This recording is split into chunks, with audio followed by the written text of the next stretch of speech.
Have you ever caught your reflection in a shop window and flinched, as if the man staring back at you were a stranger, pale, uncertain, weighed down by doubt? You've skimmed self-help books, scrolled through motivational memes, chased every shortcut to confidence, but still you wake each morning with that same hollow question: why am I so weak?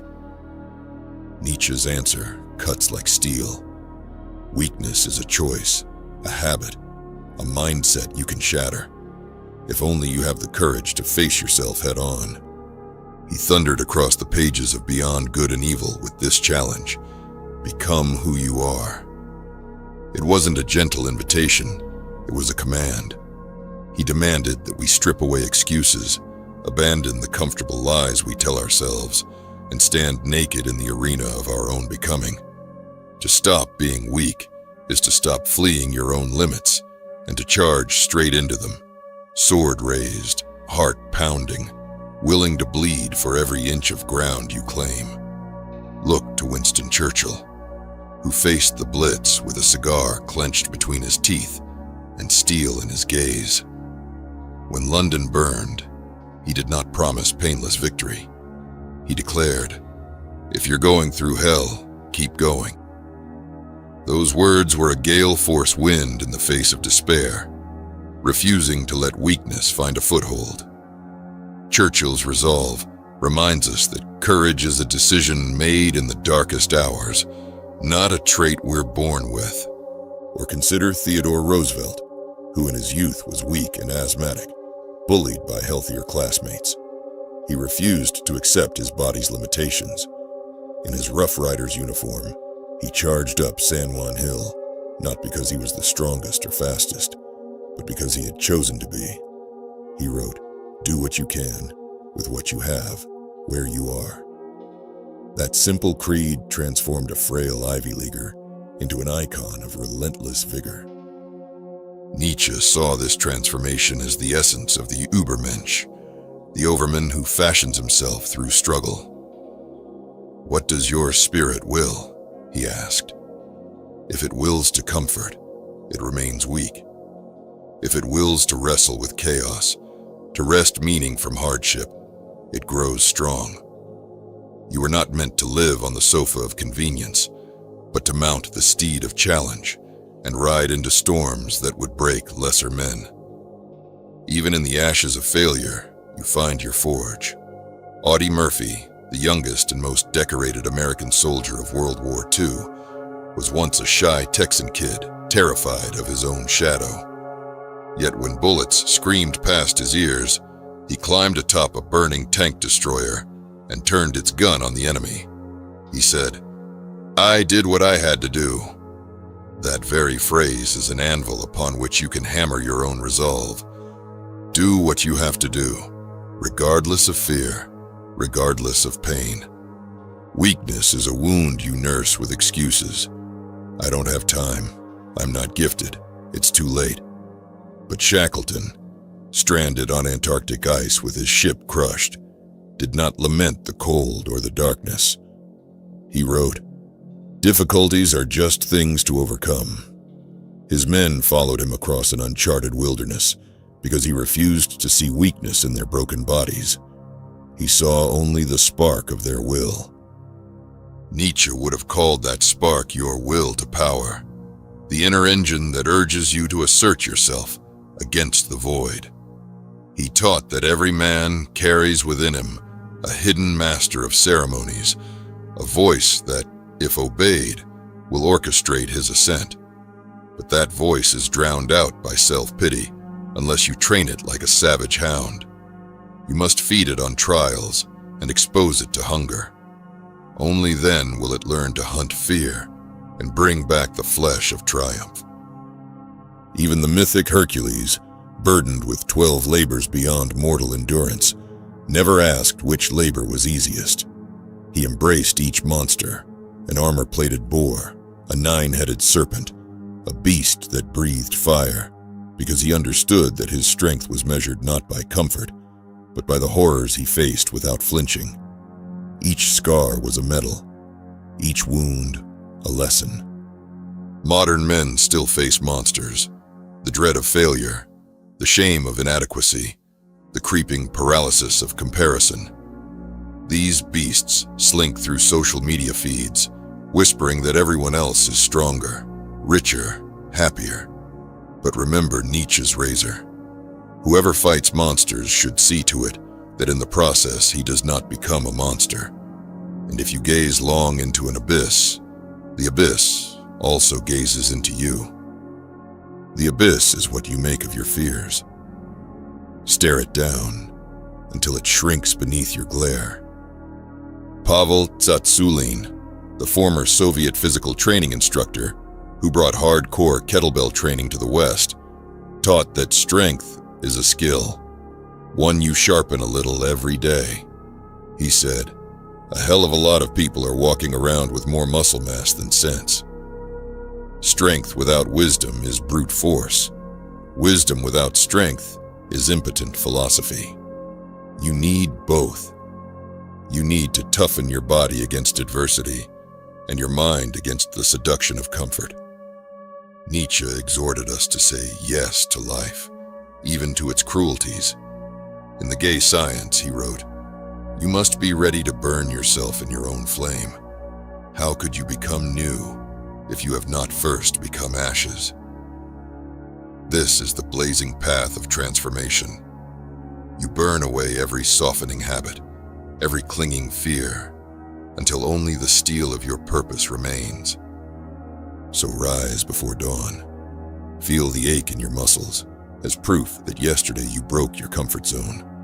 Breathe in the cold air and let it sear your lungs. Whisper to the failing embers of hesitation, "Not today." Walk into the gym, the office, the battlefield of your daily life with a single vow: to refuse weakness, one rep, one task, one decision at a time. Let each step, each rep, each word carved into the day be a bellows that fans your inner fire. When your mind whimpers that you cannot go further, echo back the words of Nietzsche: "Become who you are." Do not ask permission from the world. Do not wait for perfect conditions.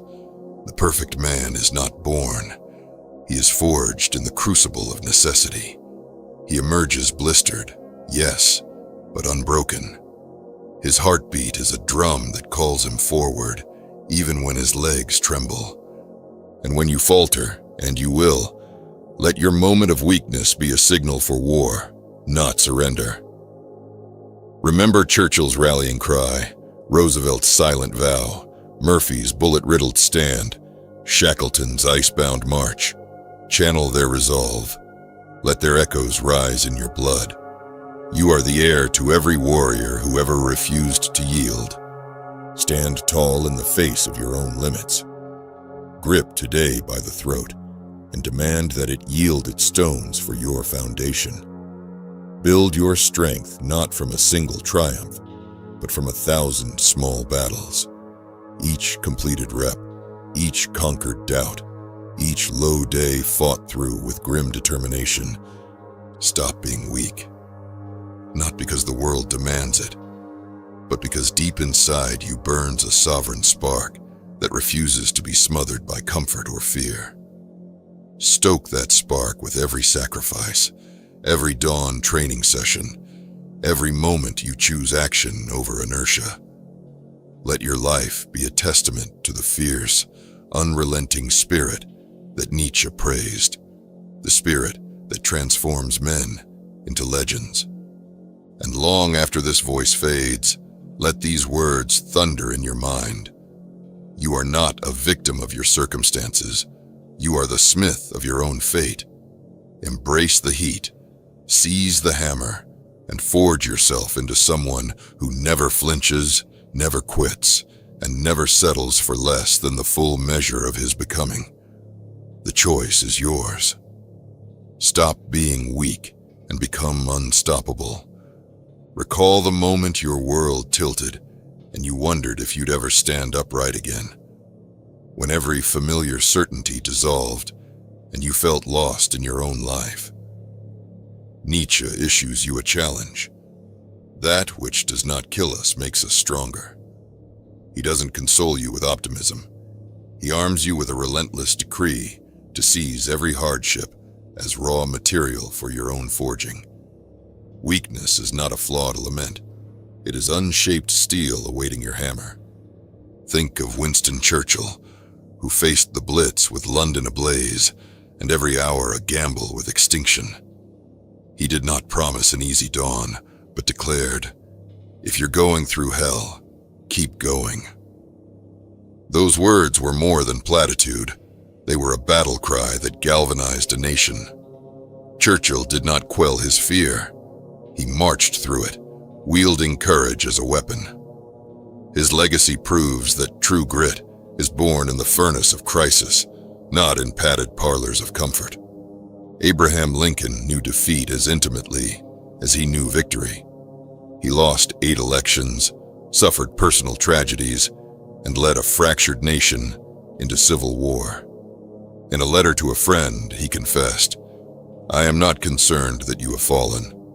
I am concerned that you arise." Lincoln's strength lay not in avoiding failure, but in the resolve to rise from every ruin.